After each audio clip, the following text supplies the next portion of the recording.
Hey Todd, I saw your pictures of the with you and some tigers. Where's that, man?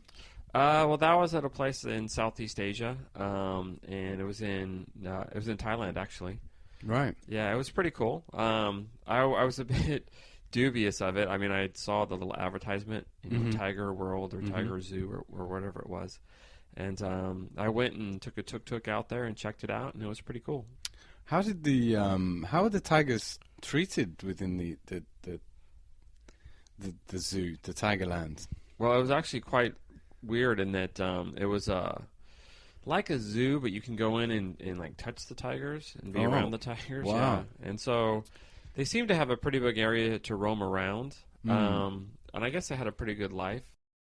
I guess the deal is that they were all raised in captivity. Mm. So they kind of give you a little spiel when you go in, and Hmm. explain that the tigers are raised in captivity just like you would raise cows or pigs or horses or anything like that. So they're bred for the farm, Hmm. and even though they're still really deadly, Hmm.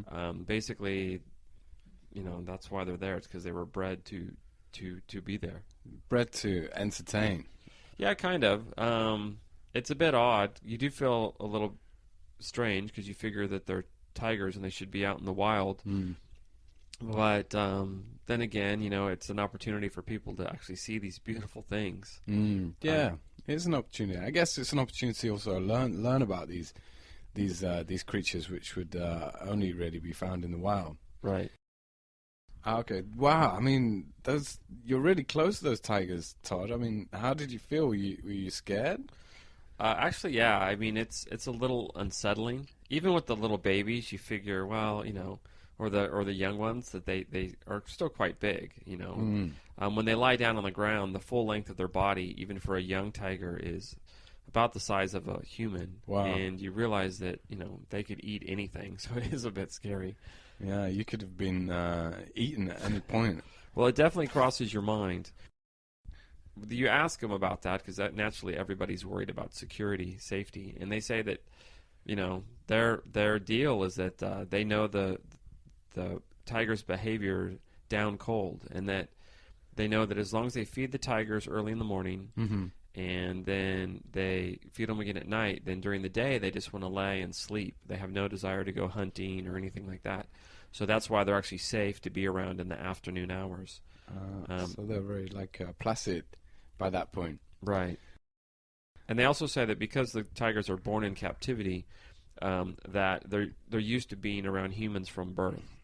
So ever since they're little cubs, they've had human handlers, they've had humans around them, so they're highly familiar and comfortable with humans touching them and being around them.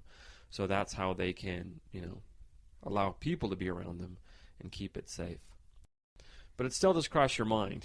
Mm, yeah, I'm sure it does, especially if you're a parent with a child, because obviously, you know, children would be quite a nice meal for a tiger. Actually, you know what? I think looking back, you couldn't take children in the cage. Ah, I think it was almost like an amusement park. You had to be a certain height.